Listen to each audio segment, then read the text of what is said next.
Viewers, here we are in Charleston, West Virginia. We're at the Biscuit World.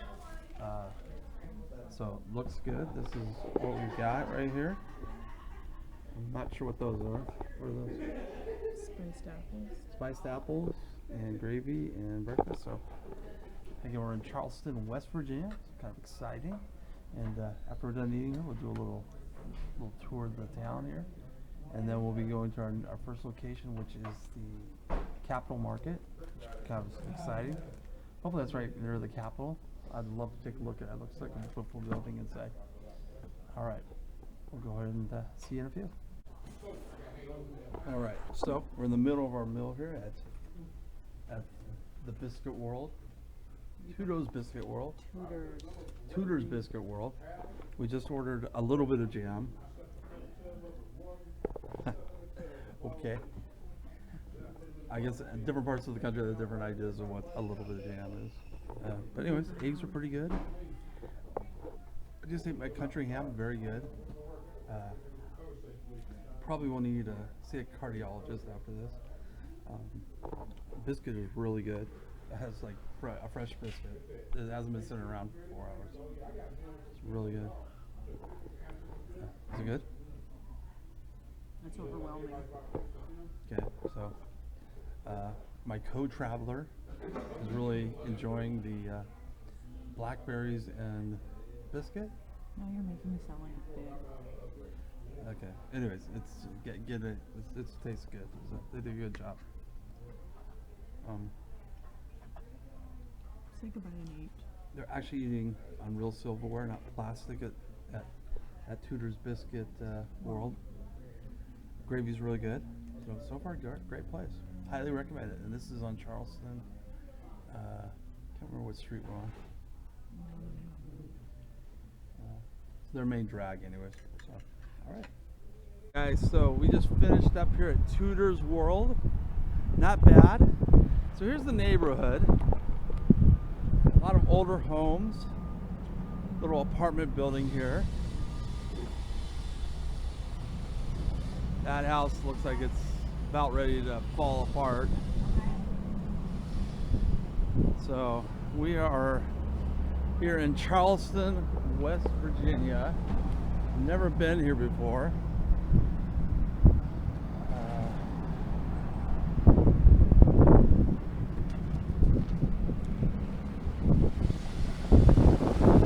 Frankly, don't know that much about it. The ambulance driving by.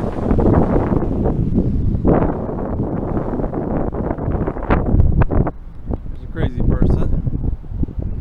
So Ruffner, on the corner of Ruffner. Anyways, so not bad. Not bad. This is part of downtown Charleston. This is their capital city. Obviously a very old town.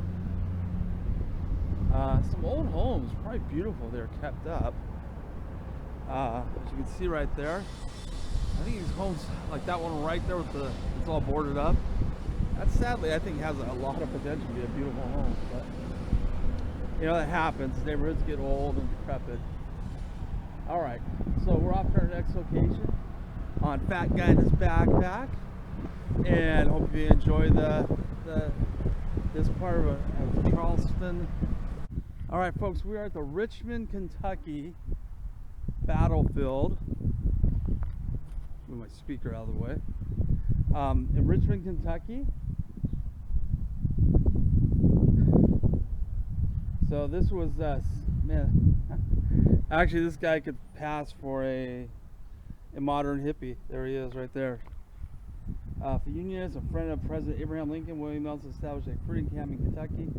A request is to earn him the rank of General Bull. Nelson died at the hands of a fellow officer just weeks after his defeat at the Richmond. So he was killed by his fellow officer. Wow.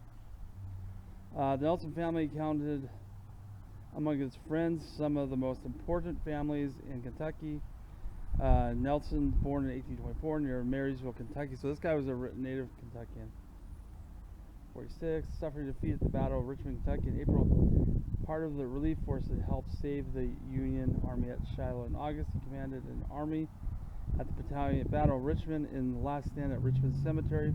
As he desperately tried to rally his defeated men, he was shot and barely escaped capture. Okay, now he was killed by a fellow officer. Nelson arrived at Louisville after orders to hold the city. Soon afterward, he publicly consulted Union General Jefferson C. Davis. On September 29th, 1862, Nelson slapped Davis. After a second heated exchange, Davis immediately borrowed a pistol and shot Nelson in the chest, killing him. It's a different time, folks. A different time. So apparently you can kill someone if you don't like what they said about you. General Edwin Kirby Smith commanded the victorious Confederate Army at the Battle of Richmond. He served in every theater of the Civil War. Kirby was the last Confederate general to swim. Oh, okay. Kirby's success in Kentucky promoted his promotion to lieutenant general and commander of the Department of Trans-Mississippi. In 1864, he attained the full rank of general, the highest rank in the Confederate Army. Kirby was the last Confederate general to surrender in the Department of the Trans in Galveston, Texas. So he's in Texas. All right.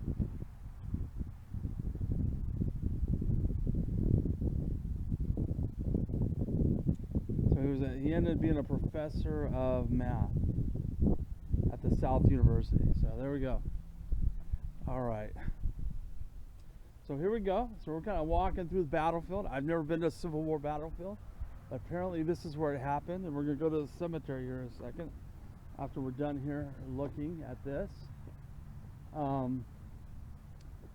Let's do this first. We're going to stop here.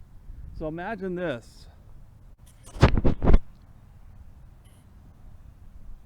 Okay, so just imagine this was all battlefield, blood and gore, and Civil War battlefields were pretty brutal.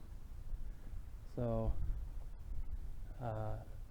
the Union raised, there's a group of Union guys. So Kentucky did not join the Confederacy, probably because slavery wasn't as, I mean they had it, but it wasn't as big here in this part of the country.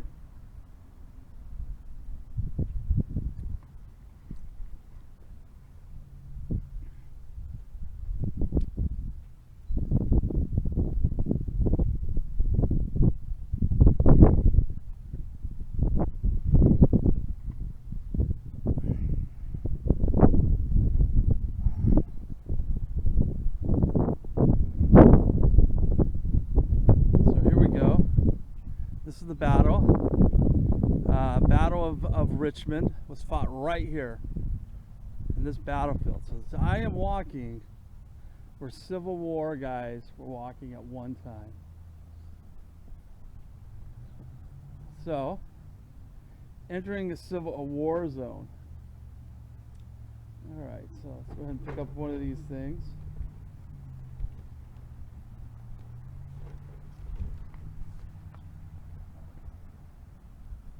So look, these are little newsletters here. I'm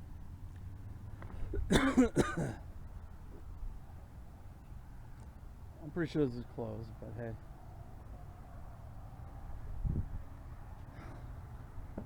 Monday through Friday. Do you think Saturday would be like their big day? Alright, but it's closed. Welcome to Battle of Richmond Visitor Center. Mr. Raccoon there. Can't tell you how many people think, oh, that raccoon is so cute. That raccoon wants to be your friend. No, raccoon does not. Kind of walking around here. There's a cannon. Probably one of the, I don't know if it's probably a remake of one. I don't imagine it's the original.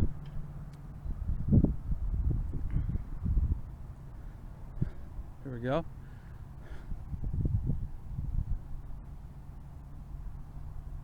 So this was a 2-day battle. And this is the Masonic Lodge. So there you go.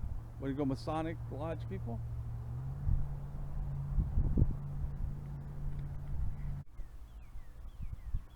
All right, here we are. The blue, I think it's called Blue Cross. Let's see, this thing is, yep, Bluegrass Memorial Cemetery. So This is for all of those who died at the Battle of Richmond, Virginia, which is interesting. Richmond is actually over that way. So this took place out in the country, but I guess Richmond was the closest little town near where it took place. So we're going to see a Civil War cemetery. Interesting.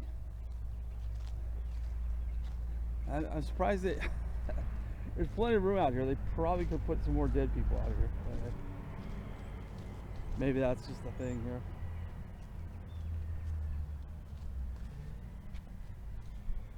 Alright, let's go ahead and take a look at this. Alright, so these were guys who fought in the Civil War. Well, okay, our relatives. I don't think Anne fought in the Civil War. Interesting.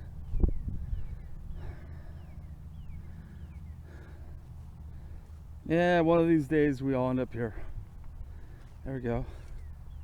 Not Nineveh Todd. He was a Mason. He probably died at the end of the Civil War. 1864. It ended in 1865, so yep. Cyrene Todd.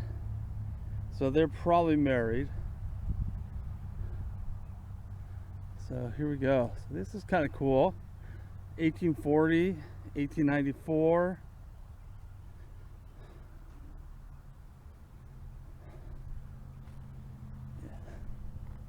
Look at this.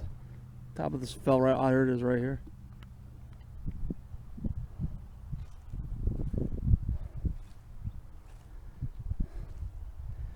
Henry, Nancy.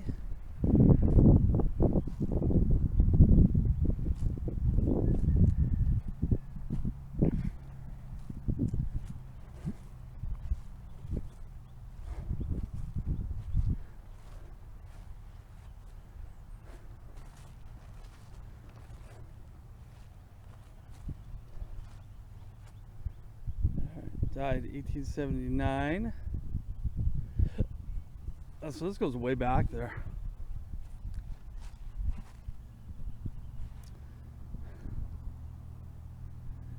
Some of these don't even have who's on them. So like if you look back here, the very back, there's nothing on those headstones.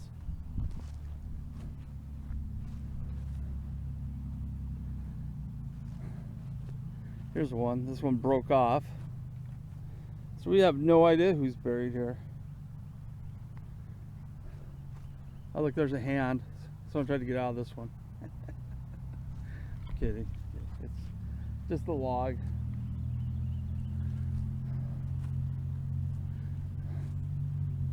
Yeah. Oh no, there are names on them. Okay, they're just faded. So let's see. Let's take a quick look. Wow, hold on. These are really old. 1761 to 1846. 1760 to 1834. So these are very old, guys. These are super old, super duper califristic old. These were back in the 18th century. Wow, that's jeez, that is amazing. So what I'm doing right now, someone back in 1846 touched this. Isn't that amazing? I am touching this same 1846, so over 200 years old, almost 200 years old. I just touched someone that had touched that 200 years ago and engraved this. Look, that's over 200 years, right? 1846. Wow, that's pretty neat. All right, so we're gonna head to Mary Todd's location next, and we'll see you at our next location on the fat guy in his backpack road trip through the Upper South. All right, so here we are at Mary Todd Lincoln's house. We're doing a tour of the outside. Unfortunately, the inside is closed till March, but there it is. She used to live here.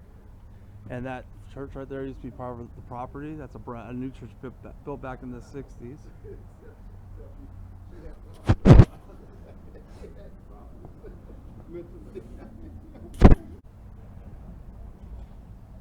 All right, so here's a diagram of the Todd house. Two different worlds. Although Lincoln and Mary Todd married in November 1842, they were from two distinct backgrounds. The Todd family was a wealthy urban family residing here in Kentucky's cultural center. Mary's father, Robert S. Todd, was a well-respected businessman and politician. Mary was accustomed to comfort and privileges. She was frequently criticized for exhibiting exuberant spending habits arising from an extravagant taste in dress and her renovations of the White House during the Civil War. So there we go. So this is the pump house, not the outhouse, Mary Todd Lincoln's place.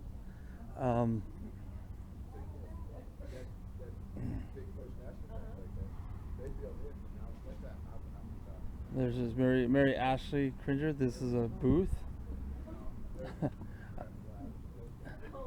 It doesn't look like it's in very good taste or good condition, so I don't think I'd sit there. Here's Mary Todd.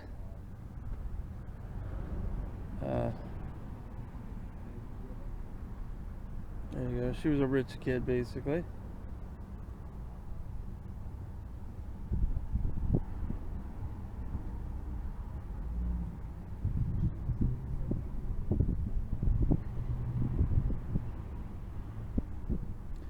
Robert Todd was the only Lincoln to survive of the kids. All two of his younger brothers passed away and when they were young. Interesting note, Robert Todd Lincoln actually lived through 3 assassinations. He served in the cabinet of 2 of those. Lincoln, obviously, he was a kid or a young man when his father died. He was in the Civil War. Then McKinley, and then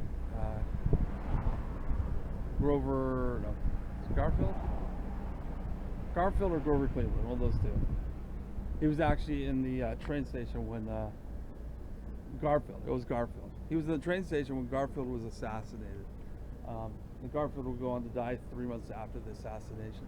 He had a rough ending. So, all right, this right here, this church right here, right there, is closed right now, but it's the oldest church in all of the town here, and so pretty cool. So this is the outside of Mary Todd's house. So we're going to see Jefferson Davis's house after this. Hopefully it's open. A lot of things were closed for the season, unfortunately. So I guess maybe we should have come in April when more things have been open. But there we go. Lexington, Kentucky. It's actually a nice downtown.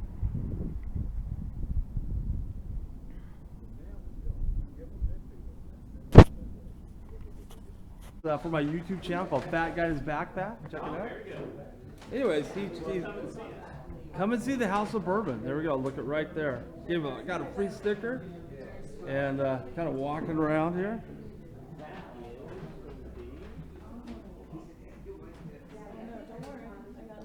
Okay.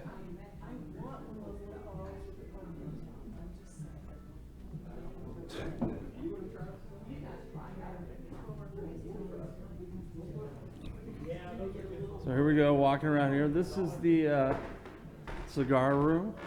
Look at that, huh? And this is just right across from the Mary Todd house. Some pretty neat stuff here. I'm not a bourbon drinker, but it looks pretty neat.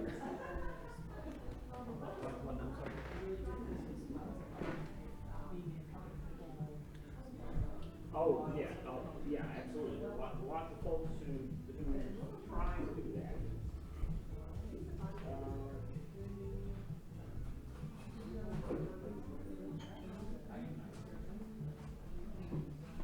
Some cool T-shirts. Oh, sorry. Go ahead. Some nice. Look at that, huh? Cool shirts. At the House of Bourbon.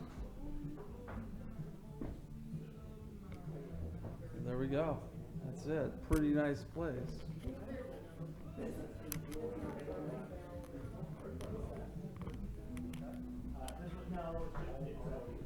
Go. Well, yeah. Some other kinds of bourbon. Here because I'm a long time dealing with water and bar. So, yeah, so it's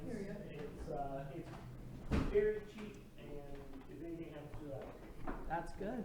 All right, thank you so So much. is bourbon made from corn? Bourbon is by law at least 51% corn. Oh, okay. So 51% corn. Okay. Yep.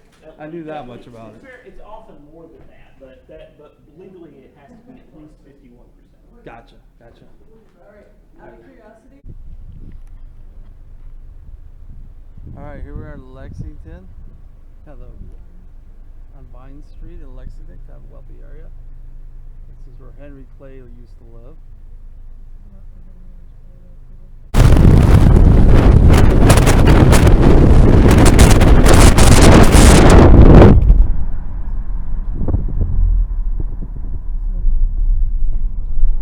So that's the horse, that's the barn.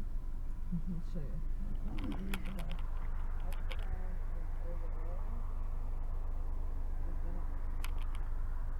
Pretty impressive, right? And it just keeps going like this until we get into the town.